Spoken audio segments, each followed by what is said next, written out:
Assalamualaikum warahmatullahi wabarakatuh. Jumpa lagi dengan saya Tutor Gabut Official, Tegabut Official. Selamat pagi kawan-kawan. Kumaha wartosna daramang. Piye kabare Mas? Apik ta? Primen kabare? Ya apa cak kabare? Apik ta? Geng-geng kabare? Apa rungana? Apa kareba? Ki apa kabare?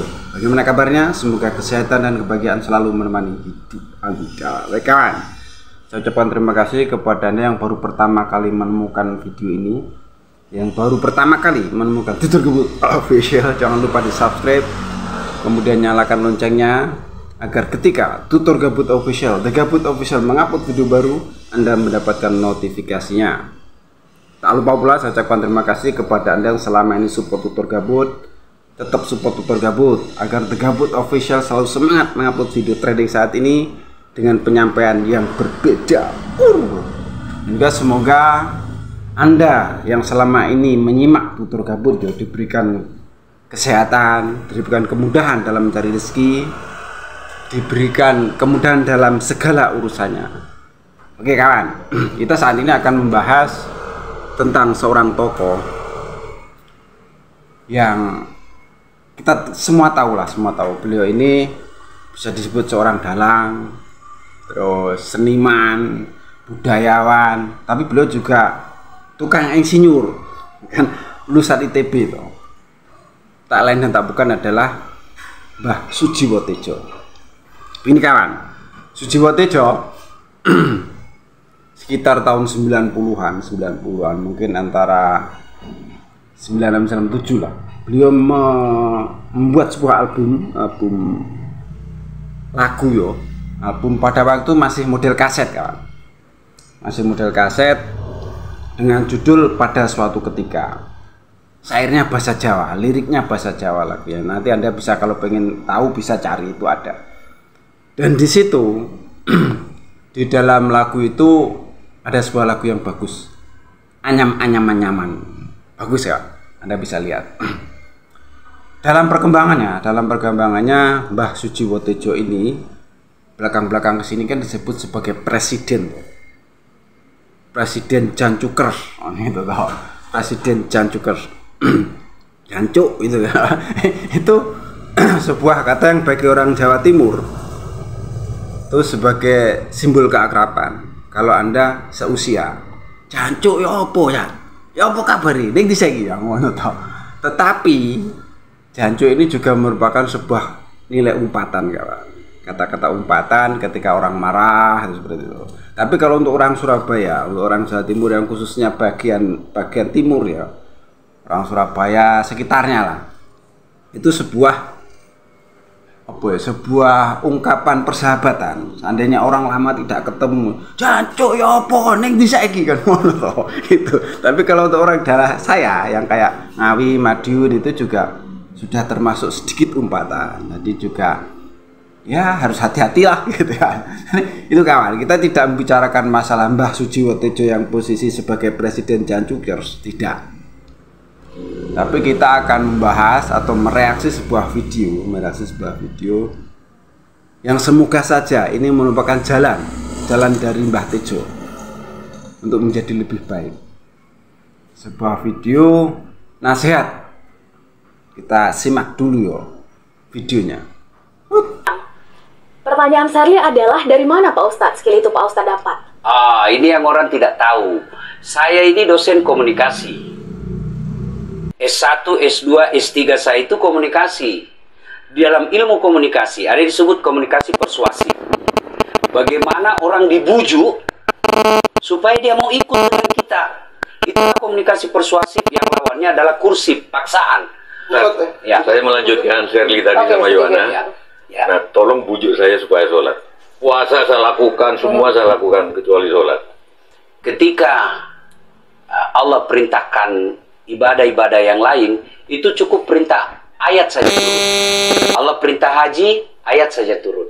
Allah perintah puasa, ayat saja turun. Allah perintah bayar zakat, ayat saja turun. Tapi ketika Allah perintah sholat, tidak boleh ayat turun. Nabi dijemput oleh dua malaikat, kemudian diajak naik, ketemu dengan Allah untuk menerima perintah ini.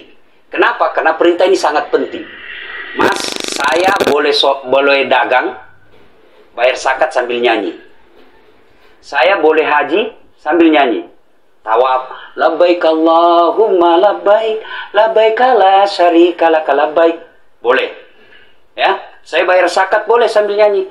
Begadang jangan begadang. Kenapa? Sholat tak boleh. Allahu Akbar. Darah muda, darahnya pada batal sholat saya. Kenapa? Inilah puncak penghambaan kepada Allah. Jadi puncak penghambaan kalau saya meraku hamba, sholat.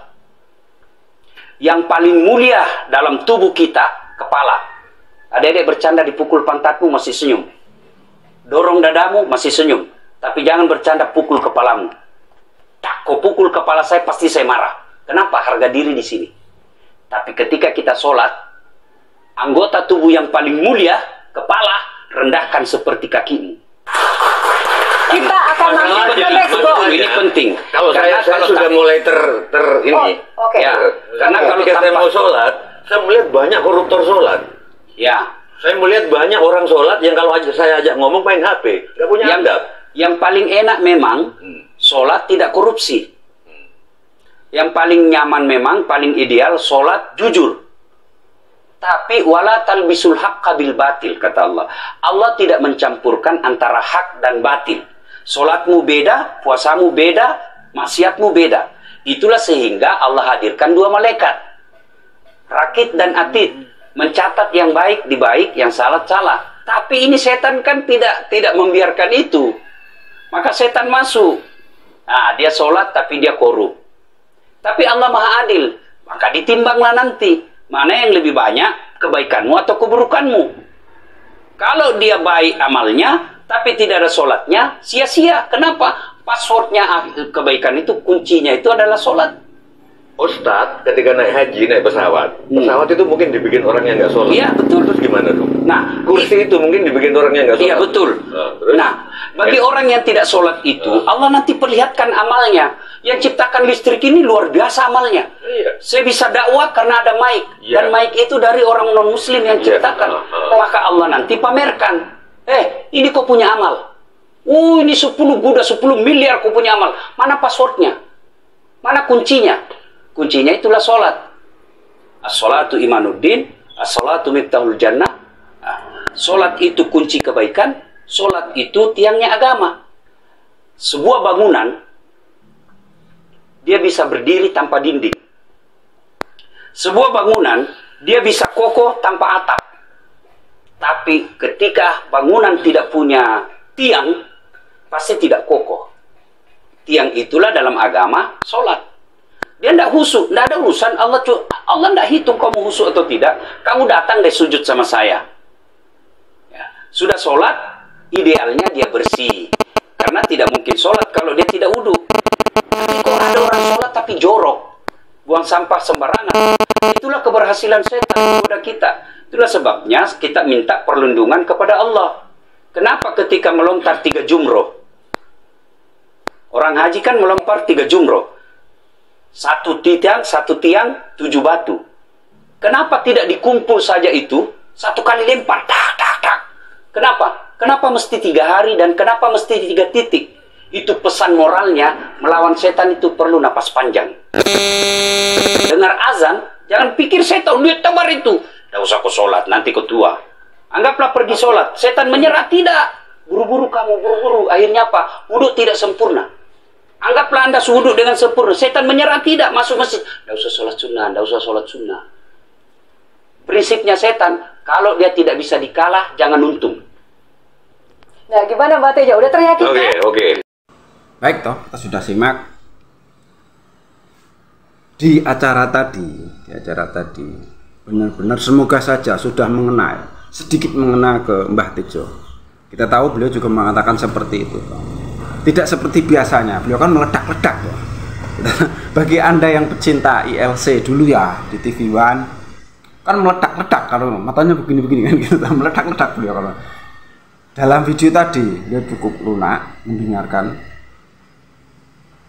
mendengarkan dari nasihat Dasaat Latif, ya, Ustadz Dasaat Latif, dan doa bagi kami semua, ya, dari kami semua mungkin